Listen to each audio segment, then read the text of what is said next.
మంత్రుల కమిషన్ల చిట్టా అన్నీ మా దగ్గర ఉన్నాయి. కార్యకర్తల దగ్గర కూడా మొత్తానికి కమిషన్లు తీసుకుంటున్నారు. కార్యకర్తల దగ్గర కూడా కమిషన్లు తీసుకుంటున్నారు. ఇది మహాదారుణం. కాంగ్రెస్ అవినీతి పైన మాట్లాడితే అవినీతే సిగ్గుపడుతుంది. కాంగ్రెస్ యొక్క అవినీతి మీద మాట్లాడితే అవినీతే సిగ్గుపడుతుందట. కోమటిరెడ్డి మాట్లాడుతుంటే నోట్లో పైపులు పెట్టాలి. కోమటిరెడ్డి మాట్లాడుతుంటే నోట్లో పైపులు పెట్టాలట. మరి ఎందుకు పైపులు పెట్టాలి? ఆయన మందు తాగొచ్చి మాట్లాడుతుండా లేకపోతే నీళ్ళు వస్తాయి వాళ్ళకెళ్ళి? మరి పైపులు పెట్టాలన్నట. కృష్ణా జలాలను చంద్రబాబు ఎత్తుకుపోతుండు. మోడీ చంద్రబాబుకు ఉత్తమ్ భయపడుతుండు. మోడీ చంద్రబాబుకు ఉత్తమ్ భయపడుతుండు. వాస్తవానికి ఉత్తమ్ కుమార్ రెడ్డి నీళ్ళు ఎత్తుకపోతుండు అని చెప్తుండట. ఏపీ వాళ్ళు నీళ్ళు ఎత్తుకపోతుర్రు అని కేంద్ర మంత్రికి చెప్పాడట. మరి ఈయన ఏం చేస్తున్నట్టు? రాష్ట్ర మంత్రి అయినా మరి ఈయనకు తెలియకుండా నేను నీళ్ళు ఎత్తుకపోతే ఈ రాష్ట్రం ఎందుకు? ఇది నువ్వు మంత్రి ఎందుకు? మాకు ముఖ్యమంత్రి ఎందుకు? మోడీకి చంద్రబాబుకు భయపడుతుండట. రేవంత్ రెడ్డే భయపడతాడు. ఇక ఉత్తమ్ కుమార్ భయపడా? పాపం ఆయనది ఏం లేదు. ఉన్నావా అంటే ఉన్నావా నాదేం లేదు, అంతా రేవంత్ రెడ్డిదే. కూర్చోమంటే కూర్చుంటా, లేవమంటే ఎత్తాడు. ఉత్తమ్ కుమార్ రెడ్డిది ఏం లేదు, ఉత్తది. ఇక స్వార్థం కోసం తెలంగాణకు అన్యాయం చేస్తున్నారు. శ్రీరామ్ సాగర్ నీళ్లపైన చర్చిద్దాం రా, ఉత్తమ్ కుమార్ రెడ్డికి సవాల్. ఇక 9 ఏళ్ళు చంద్రబాబును అడుగు పెట్టనియ్యలే, ఒక్కసారి వస్తే తన్ని తరిమేశాం. చంద్రబాబు నాయుడిని 9 ఏళ్లలో ఒక్కసారి కూడా రానియదట. ఒకసారి పుసుక్కన వస్తే తన్నీరట, తరిమేసిరట చంద్రబాబు నాయుడు. కానీ రేవంత్ రెడ్డి మళ్ళీ తీసుకొద్దామనే ప్రయత్నం చేస్తుండే, శతవిధాల ప్రయత్నం చేస్తూ ఉన్నాడు. కానీ కేసీఆర్ ఉండగా అది కానే కాదు.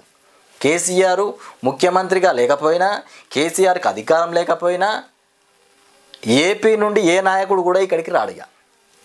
ఇది రాసి పెట్టుకోరు. ఒక్కసారి వస్తే తన్ని తరిమేశాం. రాష్ట్రం కోసం బీఆర్ఎస్ దేనికైనా సిద్ధమే. నేను చెప్తాను కదా, కేసీఆర్ ఉండగా రాష్ట్రము ఎటు పోదు. అదని ఇల్లే, కేసీఆర్కి సంబంధించిన ఇల్లే ఇది తెలంగాణ రాష్ట్రం.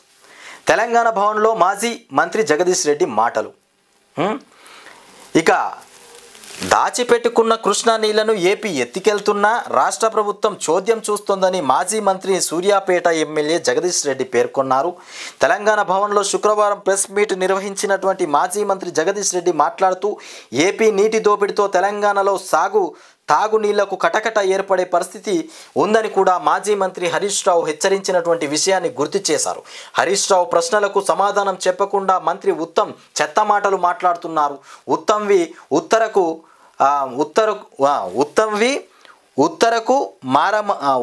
ఉత్తరకు మరమాటలని కూడా రాష్ట్రానికి పొంచి ఉన్న ప్రమాదం గురించి మాట్లాడితే కాంగ్రెస్ నేతలు.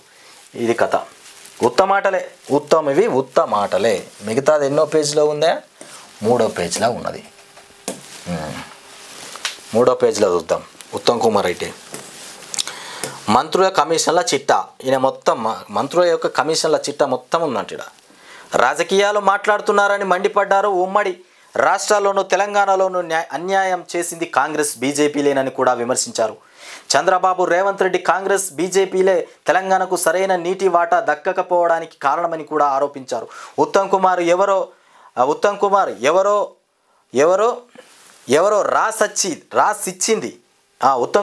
రాసిచ్చింది చదివారన్నారు. రేవంత్ రెడ్డి తిట్లతో సీఎం అయ్యారని కూడా, తాను కూడా అదే భాషతో మాట్లాడితే సీఎం అవుతా అని ఉత్తమ్ అనుకుంటున్నారు. రేవంత్ రెడ్డి తిట్లతోని సీఎం అయినట, గదే భాషతోని ఉత్తమ్ కుమార్ మాట్లాడుతూ ఉన్నాడట. ఆయన కూడా అదే భ్రమలో ఉండి తిట్లతోనే మాట్లాడుతూ ఉన్నాడట. ఆయన కూడా నేను సీఎం అయితేనేమో ఉన్నటువంటి భ్రమలో ఉన్నాడట. ఇకపోతే తాను కూడా అదే భాషలో మాట్లాడితే సీఎం అవుతా అని ఉత్తమ్ అనుకుంటున్నారేమో అని ఎద్దేవా చేశారు. 9 ఏళ్ళు తాము చంద్రబాబును అడుగు కూడా పెట్టనివ్వలేదని, ఒక్కసారి వస్తే తన్ని తరిమేశామన్నారు. నాగార్జున సాగర్ తమ చేతిలో ఉన్నంత కాలం తమ ఇష్టానుసారంగా నీళ్లు వదలమని కూడా, కానీ కాంగ్రెస్, బీజేపీ స్వార్థ ప్రయోజనాల కోసం మోడీకి, చంద్రబాబుకు తలవంచి తెలంగాణకు అన్యాయం చేస్తున్నారన్నారు. ఇక పునర్విభజన చట్టంలోనే తెలంగాణకు తీవ్ర అన్యాయం చేసింది కాంగ్రెస్ అని కూడా, ఇప్పుడు రాష్ట్రానికి పొంచి ఉన్నటువంటి ప్రమాదం గురించి మాట్లాడకుండా ఇక మొత్తానికి గురువింద నీతులు చెప్తున్నారని కూడా మండిపడ్డారు. కాంగ్రెస్ కార్యకర్తల దగ్గర కమిషన్లు. 10 ఏళ్ల కేసీఆర్ పాలనలో తాగు నీళ్లకు ఎలాంటి కష్టం వాటిల్లలేదన్నారు. రేవంత్ రెడ్డి మాట్లాడిన చెత్తనే ఇక ఉత్తమ్ కేసీఆర్పై మాట్లాడుతున్నారని కూడా కేంద్రం చంద్రబాబు పైన మాట్లాడాల్సినటువంటి ఉత్తమ్ తప్పుదోవ పట్టించేలా మాట్లాడుతున్నారన్నారు. ఏపీలో ప్రాజెక్టులపై జగన్ చంద్రబాబు ఒకే వైఖరితో ఉన్నారన్నారు.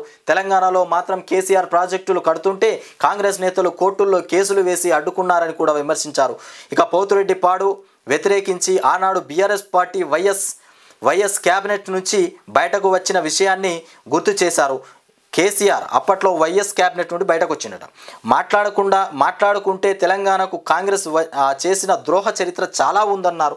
కృష్ణా జలాల్లో 50% వాటా కోసం ప్రయత్నిస్తున్నామని కూడా ఉత్తమ్ అంటున్నారని, ముందు ఉన్నటువంటి పంటలను కాపాడడంపై దృష్టి పెట్టాలన్నారు. ఇక మోడీ చంద్రబాబుకు ఉత్తమ్ భయపడుతున్నారని విమర్శించారు. జగన్ సీఎం రాష్ట్రానికి వస్తే గౌరవించుకోవద్దా అని కూడా ప్రశ్నించారు. మీరు చంద్రబాబు దగ్గర క్యూ కట్టలేదా అన్నారు. ఇక కాంగ్రెస్ అవినీతి గురించి మాట్లాడుకుంటే అవినీతి అనే పదమే సిగ్గుపడుతుందన్నారు. ప్రతి దాంట్లో కూడా కమిషన్ అడుగుతున్న కాంగ్రెస్ నేతల కేసీఆర్ గురించి మాట్లాడేది అన్నారు.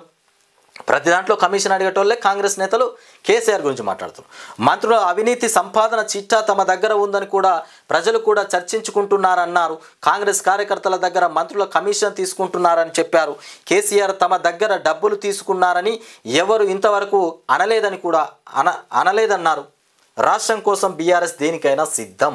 కోమటిరెడ్డి మాట్లాడే ముందు నోట్లో పైపులు పెట్టాలి. కోమటిరెడ్డి మీడియాతో మాట్లాడే ముందు ఏ స్థితిలో ఉన్నారో తెలుసుకునేందుకు ఆయన నోట్లో పైపు పెట్టాలని కామెంట్ చేశారు. కోమటిరెడ్డి ఓ మనిషిలా మాట్లాడటం లేదని మండిపడ్డారు. ఎప్పటికైనా సోయి తెచ్చుకొని సాగర్ శ్రీశైలం ప్రాజెక్టులో తెలంగాణకు న్యాయమైన వాటా దక్కేలా రాష్ట్ర ప్రభుత్వం కృషి చేయాలన్నారు. అసలు నీళ్లను ఎట్లా కొలుస్తారో కూడా కాంగ్రెస్ నేతలకు తెలుసా అని ప్రశ్నించారు. కేసీఆర్ తెలంగాణ ప్రజలకు ఉద్యమం నుంచే ఇక టీఎంసీల గురించి అవగాహన కల్పించారన్నారు. కేసీఆర్ను విమర్శించడానికి కిషన్ రెడ్డి, బండి సంజయ్కు సిగ్గుండాలన్నారు. కేంద్ర మంత్రులుగా ఉన్న వారు కేఆర్ఎంబి అధికారంతో మాట్లాడి తెలంగాణకు రావాల్సిన నీళ్లు సాధించడం చేత కాదా అని కూడా కమలం పార్టీ నేతలపై ఫైర్ అయ్యారు. ఇకపోతే కేసీఆర్ హయాంలో పాలమూరు నుంచి వలసలు ఆగాయా మొత్తానికి, లేదా నల్గొండ నుంచి ఫ్లోరోసిస్ భూతం ఇక పోయిందా లేదా బీజేపీ నేతలు ఎలా తెలుసుకోవాలన్నారు. బీజేపీ నేతలు ఇక రండల్లా మాట్లాడుతున్నారని కూడా తీవ్ర స్థాయిలో వ్యాఖ్యలు చేశారు. బీజేపీ నేతలు రండల్లాగా మాట్లాడుతున్నారు. ఇది కథ.